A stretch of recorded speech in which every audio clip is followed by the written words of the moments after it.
तो विवेक बिंद्रा में इतने जूते लगने चाहिए कि उसके घर में 7 पुश्तों तक गंजे पैदा हों। ये ऐसा इंतजाम हम करेंगे उसको। मोदी अमित शाह में अगर ये अपने बाप की औलाद हैं तो बैलेट से चुनाव करवा के देखें और तब ये प्रधानमंत्री का ये तो चौकीदार भी बनने के लायक नहीं होगा जी। बहुत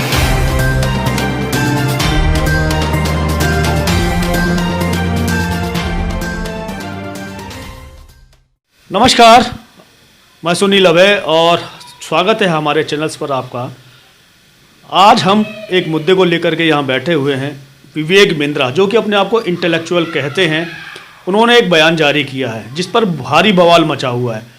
बात करेंगे सीधे सीधे हम तेज सिंह भाई से, जो कि अम्बेडकर समाज पार्टी के राष्ट्रीय अध्यक्ष भी हैं। उन्होंने क्या कहा है, क्या होना चाहिए और जिस तरीके की बयानबाजी विवेक बिंद्रा जी ने की है क्या वो सही है या नहीं। सर स्वागत है चैनल पर। Thank you. Sir Vivek Bindra ji का एक बयान बड़ा ही धमाकेदार वायरल हो रहा है। उन्होंने सीधे सीधे कहा है कि जो दलित समाज है, शूद्र समाज है, वो सेवक बहुत बढ़िया हो सकता है मगर उसको लीडर कभी नहीं बनाना चाहिए। क्या कहेंगे इस पर आप? देखिए, विवेक बिंद्रा तो अब कह रहा है ना, ये तो गांधी ने बहुत पहले कहा था। ये सो कॉल्ड महात्मा गांधी ने बहुत पहले कहा था कि अगर अंग्रेज इस देश को छोड़ के जाते हैं तो अगर उसमें अछूतों को भी अधिकार देते हैं, शूद्रों को अधिकार देते हैं, तो ऐसी आज़ादी मुझे नहीं चाहिए।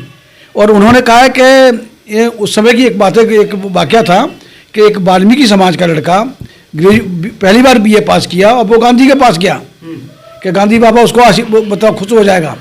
तो गांधी ने कहा कि भाई बेहतर होता आप अपने काम में, अपने पुश्तैनी काम में ग्रेजुएशन हासिल करते। इस तरह का बयान था।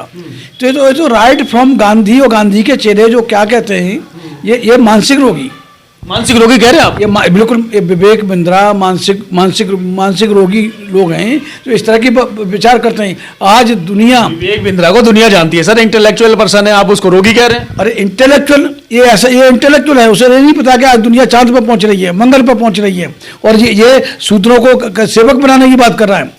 आज कोई शूद्र ऐसा नहीं है उसको मार जूते सीधा करने के कहीं मिल जाएगा। तो मंगलयान की बात करें, जब अब ये चंद्रयान जो 3 चंद्रमा पे पहुंचा है, उसमें भी कहा जाता है कि जो उनके वैज्ञानिक थे वो भी शूद्र समाज से आते थे। उसके बावजूद इस तरीके की भाषा का प्रयोग अगर विवेक बिंद्रा करते हैं तो क्या समझा जाए, क्या माना जाए? देखिए, अगर बिंद्रा जिसको आप कह रहे हैं कि इंटेलेक्चुअल है, अगर उसके बाप दादे इंटेलेक्चुअल होते तो ये संविधान बाबा एक अछूत से संविधान नहीं लिखवाते, बाबा साहब डॉक्टर अम्बेडकर से संविधान नहीं लिखवाते। ये जाहिल किस्म के लोग हैं और ये जाहिलाना बयान है। ये वही नहीं, विवेक बिंद्रा ही नहीं, तमाम ये साधु शैतान ये जितने भी घूम रहे हैं, साधुओं के वेश में जो शैतान घूम रहे हैं, वो उनका क्या कहना है कि वो भी ये संविधान के खिलाफ बोलते हैं और ये सनातन की बात करते हैं कि भाई हमारा सनातन धर्म है। सनातन धर्म कौन से धर्म की बात करते हैं? सनातन हिंदू धर्म। सनातन मतलब बहुत पुराना, और पुराना कौन सा? जो मनुस्मृति पर आधारित है, जो मनुस्मृति पर आधारित है, वेद पुराण पर आधारित है, जिसमें मतलब शूद्रों को गालियाँ लिखी हुई हैं, औरतों को गालियाँ लिखी हुई हैं, औरतों को बराबर का अधिकार देने की बात नहीं है। और यहाँ तक ये मनुस्मृति है, मनुस्मृति के अध्याय 10 में साफ लिखा हुआ है ये ब्राह्मण mail can have sexual intercourse in any women in the universe. ये ब्राह्मण जन्म से ही मतलब ब्रह्मांड की किसी भी स्त्री के साथ संभोग कर सकता है। तो इस तरह की अनगढ़ बातें आज कौन इनको बर्दाश्त करेगा? कौन इनके सनातनों को बर्दाश्त करेगा? पर जिस तरीके की अभी बातें चल रही हैं लगातार, वो हिंदू राष्ट्र बनाने की जो बात चल रही है, तो हिंदू राष्ट्र बनने की ओर तो अग्रसर है ही ना। सब लोग अपने आप को हिंदू मानते हैं। भाई रिवॉल्यूशन हो जाएगी, संविधान पर छेड़छाड़ करने दो, संविधान को हटाने दो। मोदी को औकात उसके घर। इस समय संविधान की मान कौन रहा है? संविधान का तो वैसे ही तार देखिए, संविधान बेशक नहीं चल रहा, लेकिन कुछ न कुछ तो है जिसको पूरा देश बचाने की बात कर रहा है। संविधान बचेगा तो इस देश का मूल निवासी बचेगा, इस देशवासी बचेंगे, दलित मजदूर किसान बचेगा। संविधान नहीं रहेगा तो क्या बचाएगा? ये जो विवेक बिंद्रा जो हरकत कर रहा है, वो ये कह रहा है कि कौन से टाइम में ले जाना चाह रहा है, जो इनका जो वेदों के टाइम पे था। वेदों का जो पीरियड है कुछ ज़्यादा पुराना नहीं है। वो जो ये पुष्यमित्र शुंग के बाद जो इनकी हिंदुओं की सत्ता आई थी, वर्ण व्यवस्था को इन्होंने मजबूत किया। और इवन महात्मा गांधी ने कहा कि मैं वर्णाश्रम व्यवस्था के मैं पक्षधर हूँ। जो वर्णाश्रम को नहीं मानता वो हिंदू नहीं है।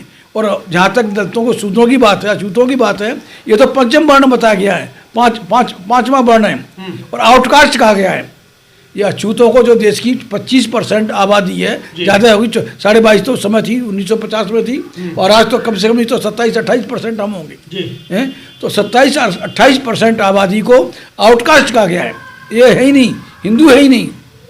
फिर भी तो लोग बाग अपने आप को हिंदू मानते हैं और हिंदू को जितने भी रीति रिवाज है पूरे करते हैं। अभी 22 जनवरी को जो है राम मंदिर के दरवाजे खुलने जा रहे हैं, वहां भी बहुजन समाज के लोग आपको देखने को मिलेंगे। उनको कैसे रोकेंगे आप? अरे कुत्ते तो कहीं भी पूछ ला के पहुंच जाते हैं, जो जरा भी समझते हैं, जो अम्बेडकरवादी हैं, जो जिन्होंने जरा सा भी बाबा साहब को पढ़ा है। देखिए, बाबा साहब ने 1936 में एक दादर कॉन्फ्रेंस की, महार कॉन्फ्रेंस। तो महार कॉन्फ्रेंस का जो एक उनका आदेश था, उसमें साफ लिखा हुआ था कि आज से हमारे लोगों को हिंदू देवी देवताओं की पूजा नहीं करनी चाहिए, हिंदू तीज त्योहारों को मनाना बंद करना चाहिए और हिंदू धर्म स्थलों पर जाना बंद करना चाहिए। लेकिन हमारे समाज के लोगों ने बाई एंड लार्ज बाबा साहब को नहीं पढ़ा। बाबा साहब को पढ़ा होता तो अब तक रिवॉल्यूशन हो जाती, हिंदू राष्ट्र का सपना धरा रह जाएगा। किसी भी कीमत पर अम्बेडकरवादी लोग, दलित, आदिवासी, पिछड़े, मुस्लिम, बौद्ध, सिख, ईसाई समाज के लोग किसी भी कीमत पर इनके सनातन को लात मारेंगे, स्वीकार नहीं करेंगे। और विवेक बिंद्रा जैसा व्यक्ति, और एक और है वो पुष्पेंद्र कुलश्रेष्ठ। पुष्पेंद्र कुलश्रेष्ठ इस तरह की अनर्गल बातें करता है, जो कहीं को बेसिर पैर की बातें करते हैं। और इनका सारा हिंदुत्व झूठ पे आधारित है, झूठ का पुरंदा है, झूठ के अलावा कुछ नहीं है। इसमें सारी कहानियां लिखी हुई हैं। इनके 33 करोड़। देखिए, मैं विवेक बिंद्रा को बताना चाहता हूँ कि वो इतना है तो वो पढ़े अपनी किताबों को। इनके जितने भी देवी देवता हैं, जितने भी सौकाल देवी देवता हैं, 33 करोड़ जो भी जितने हैं, सबके सब इस बलात्कारी हैं। बाकायदा मेरे पास दस्तावेज हैं इसके कि भाई किसने, विष्णु ने वृंदा का बलात्कार किया, जलंधर की पत्नी का बलात्कार किया, और इसने इनका जो सबसे बड़ा भगवान है ब्रह्मा, जो जैसे सृष्टि का रचिया हुआ था, उसने अपनी बेटी का बलात्कार किया, अपनी नाती से शादी की और नारद पैदा किया। ये मैं अपनी तरफ से नहीं कर रहा, इन्हीं की किताबों में सारी गंदगी लिखी हुई है जी। तो पहले उसको गंदगी को सुधारे ना, कि वो ही रामराज लाना चाहते हैं, वही हिंदू राष्ट्र लाना चाहते हैं ये। तो विवेक बिंद्रा, तो मुझे लगता है कि अब उसके दिन बुरे दिन आ रहे हैं। ये बहुजन समाज के लोग इसको गली गलियारे पीटेंगे कि बेटा सेवा तू करेगा कि हम करेंगे। तब विवेक बिंद्रा की बार बार बात आ रही है, जिस तरीके से अपोजिशन वाले लोग भी हैं, समर्थक लोग भी हैं, परंतु इस समय उनके खिलाफ कोई भी आवाज़ उठाने को तैयार नहीं है, क्योंकि मोदी जी उनके साथ हैं। देखिए, ऐसे बहुत सारे लोग हैं, ऐसे पागल लोगों के मुंह नहीं लगते। पागल लोगों के लोगों के मुंह नहीं लगना चाहिए। लेकिन ये नहीं है, ये सब आरएसएस का एजेंडा है। ये आरएसएस के लोग अपने लोगों से कहलवाते हैं। बिंद्रा तो मेरे ख्याल से, बिंद्रा जी के आरएसएस का आदमी है क्या? बिल्कुल आरएसएस, मतलब उसी स्कूल का होगा। और बिंद्रा तो मेरे पंजाबी है, पंजाबी कम्युनिटी है। उस नारायण को तो ऐसा बोलना ही नहीं चाहिए। वो भी सूत्र की श्रेणी में आता है, वो भी अपर कास्ट नहीं है। बिंद्रा तो अपने अगर पंजाबी है तो वो भी उसमें सूत्रों में आता होगा जरूर, निश्चित तौर से, मुझे उम्मीद है। और देखिए, जो पुष्पेंद्र इतना इंटेलेक्चुअल पर्सन है क्या, उसको अपनी जाति के बारे में नहीं पता, या उसको अपनी वर्ण व्यवस्था के बारे में? इंटेलेक्चुअल नहीं, वो तो पढ़ाया गया है कि भाई बेटा करे प्रचारक। एक तरह से आरएसएस का प्रचारक की बात कर रहा है। किसको पढ़ाएगा? अगर मेरे जैसा वहाँ होता तो उसको 1000 जूते मारता, वहीं 1000 जूते मारता कि दिखा भाई कैसे तू ये बात कर रहा है। क्या अब इस समय का जो पुराना जो दलित है या आदिवासी है या पिछड़ा है, क्या इनसे दबेगा? क्या ये वो काम इनकी सेवा करेगा? इनमें जूते मारेगा सुबह से लेकर शाम तक। आप अम्बेडकर समाज पार्टी के राष्ट्रीय अध्यक्ष हैं। अम्बेडकर समाज पार्टी आखिर विवेक बिंद्रा पे क्या एक्शन लेने जा रही है? देखिए, हमारी एक राष्ट्रीय युवा ब्रिगेड विंग है टिट फॉर टैट करने के लिए।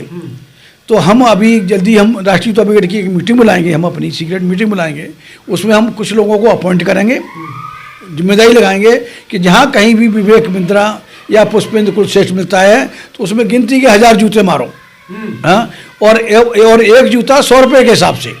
अच्छा, मतलब आप पैसे देने की बात कर रहे हैं, लालच बंद लालच नहीं दिखा रहे हम भाई, उनको मेहनताना भी तो मिलेगा ना। अच्छा है, उसको मतलब विवेक बिंद्रा में इतने जूते लगने चाहिए कि उसके घर में 7 पुश्तों तक गंजे पैदा हों। ये ऐसा इंतजाम हम करेंगे उसको।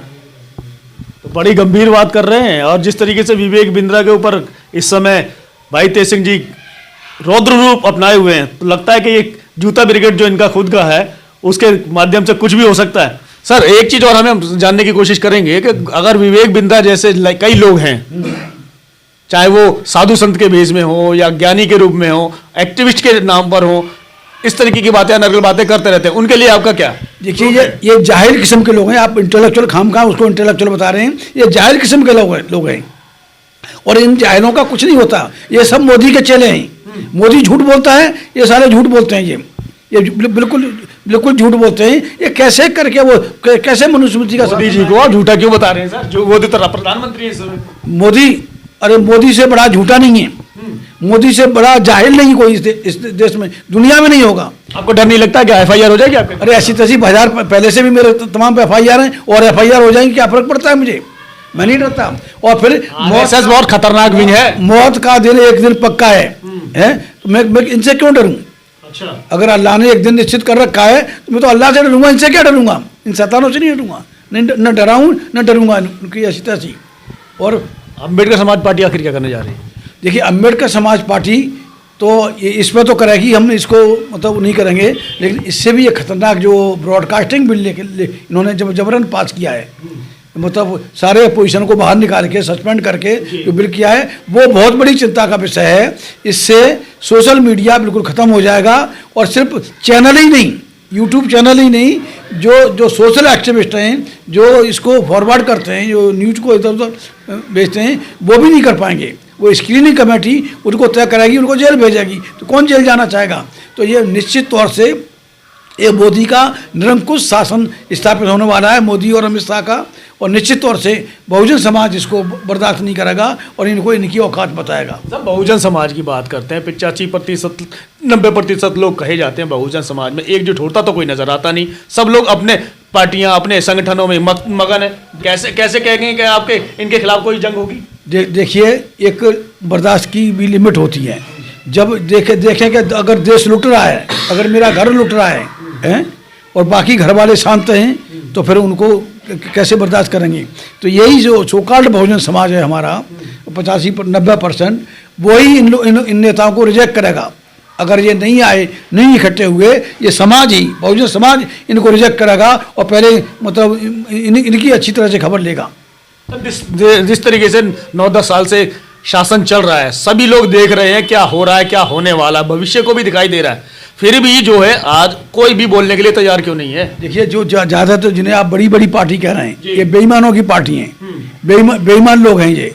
बेईमान कभी लड़ता नहीं है, बेईमान सरेंडर करता है। तो ये सारे, चाहे सपा हो चाहे बसपा हो, सारी पार्टियां सरेंडर किए हुए हैं। लेकिन उनमें से भी जो युवा है, युवा को मालूम है उसका भविष्य अंधकारमय हो जाएगा, वो सेवा नहीं करेगा, तो वो तो मारामारी पे उतरेगा, ये अराजकता फैलेगी। और ये गृह युद्ध की ओर बढ़ रहा है क्या? RSS वही सिविल वार करना चाहता है। अच्छा। RSS का इरादा सिविल वार करने का है, लेकिन वो ये भूल जाते हैं कि इसमें मिलिट्री में, पैरा मिलिट्री फोर्सेज में हमारे 90% लोग हैं जो फ्रंट पर लड़ने वाले लोग हैं। 90% हमारे लोग हैं। तो उनकी अगर बंदूकें, देश की रक्षा कौन करेगा? देश की रक्षा तभी तो रक्षा होगी। देश 10% का नहीं है, देश 90% लोगों का देश है, इन 10% वालों का नहीं है। और ये यहाँ के हम ही नहीं, ये जितना भी सोकाल्ड सवर्ण हिंदू है, ये अपने आप को आर्य कहते हैं और यहाँ के नहीं है। ये 4,500 साल पहले मध्य एशिया से यहाँ भारत आए थे। और ये मैं नहीं करा, पंडित जवाहरलाल नेहरू ने डिस्कवरी ऑफ इंडिया लिखा है। और एक और पंडित बाल गंगाधर तिलक हुआ है, उसने आर्कटिक होम इन वेदाज लिखी है, उसमें भी कहा है कि हम 5,000 साल पहले हम आर्कटिक क्षेत्र से यहाँ भारत आए। उसके बाद रोमिला थापर, पंडित रामशरण शर्मा, तमाम। और एक और ब्राह्मण हुआ है केदारनाथ पांडे, जो राहुल सांस्कृतान के नाम से मशहूर हुआ। राहुल सांस्कृतान ने भी जो किताब लिखी है बोलगा से गंगा तक, तो वो भी ये कहता है कि हम रूस में रहने वाले थे, रूस से बोलगा नदी के किनारे किनारे गंगा के जरिए हम यहाँ भारत में पहुँचे। तो ये विदेशी हैं, ये आर्य जो विदेशी हैं और विदेशी लोग हैं, इनको तो जाना पड़ेगा छोड़ के। ये मोदी को भी मालूम है, मोदी के उनको भी मालूम है।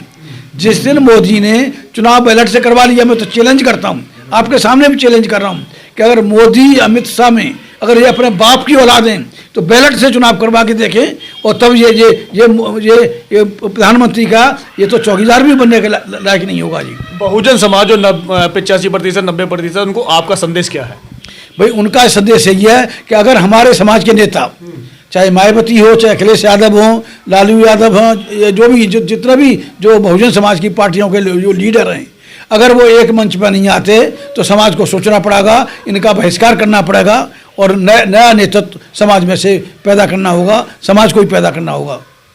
तो ये अब समाज को सोचना है, समाज को देखना है कि जो भी बहुजन के सो कॉल्ड नेता कहे जाते हैं वो बहुजन समाज की अगर बात नहीं करते, बहुजन समाज को एकजुट करने की बात नहीं करते, इकट्ठा करने की बात नहीं करते, अपने आप को सक्षम नहीं करते, तो फिर वो किस बात के नेता हैं। तो बहुजन समाज के जो लोग हैं उनको खुद ही सोचना पड़ेगा, अपने उनका बहिष्कार करके कोई ना कोई अंबेडकर समाज पार्टी की तरह से, जैसे कि भाई तेज सिंह साहब हैं जो कि हमेशा बहुजनों के लिए बात करते हैं, सभी के लिए बात करते हैं, ऐसे चेहरे को क्यों आगे नहीं लेके आते, ये सोचने का विषय है। इसी के साथ मैं सुनील अभय, HD न्यूज़ इंडिया।